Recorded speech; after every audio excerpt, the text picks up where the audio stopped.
পৃথিবীতে মানুষের মন আপনি কখনোই জয় করতে পারবেন না। আপনি যতই টাকাওয়ালা হন না কেন, আপনি যতই গরিব হন না কেন, আপনার মন জয় করতে হলে বা আপনি তাদের মন জয় করতে গেলে অনেক হ্যাসেল পোহাতে হয়।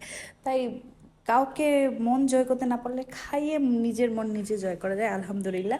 এই তো শিং নড়ার মধ্যে আমি মশলা বেরিয়ে নিচ্ছিলাম। কিসের প্রিপারেশন হচ্ছেন বলেন তো? আমি বিরিয়ানি রান্না করেছিলাম। আসলে আমি তেমন এক্সপার্ট না, তবে যতটুকু পেরেছি আমি রান্না করেছি। যদি ভুল ত্রুটি হয়ে থাকে অবশ্যই ক্ষমা দৃষ্টিতে দেখবেন, যেহেতু আমি লং ভিডিও দেই না।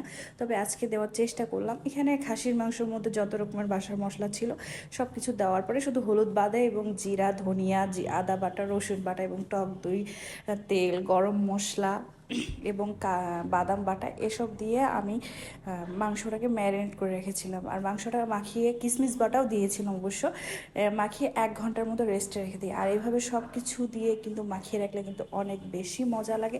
এটা আমার সমস্ত মশলা দেওয়া শেষ। তারপরে শেষে আমি বিরিয়ানির মশলাটা দিয়ে কিছুক্ষণ মাখিয়ে রাখবো। কিছুক্ষণ বলতে আমি 1 থেকে 2 ঘন্টা হয়তো বা মাখিয়ে রেখেছিলাম, যেহেতু আমার বাসায় মেহমান ছিল, তাদের সাথে গল্প করতে করতে আমার 1 থেকে 2 ঘন্টা সময় পার হয়ে গেছে বলতেই পারে না। এই তো মাংসটাকে অনেকক্ষণ আমি মাখিয়ে রেখেছিলাম, আর মাংসটা দেখেই মনে হচ্ছিল কাঁচাই খেয়ে ফেলি।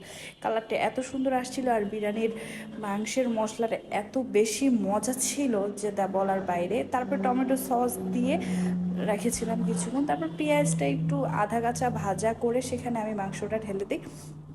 মাংসটা ঢালার পরে কিছুক্ষণ নেড়ে চেড়ে এটাকে দমে বসিয়ে দিই। দমে বসিয়ে এই মাংসটা কিন্তু এত বেশি ঘ্রাণ আসতেছিল, গোটা বাড়ি মনে হচ্ছে মাংসের গন্ধে মোমো করতেছিল। তো এই মাংসর কালারটা দেখলেই আপনারা বুঝতে পারবেন কত সুন্দর আসছে। যেহেতু বিরিয়ানির মধ্যে হলুদ দেওয়া হয় না, তাই আমি হলুদ দিই না। এ তো মাংসের কালারটা দেখেন কত সুন্দর এসেছে, মাশাল্লাহ মাশাল্লাহ। আমি কখনো কিন্তু একা হাতে বিরিয়ানি রান্না করিনি।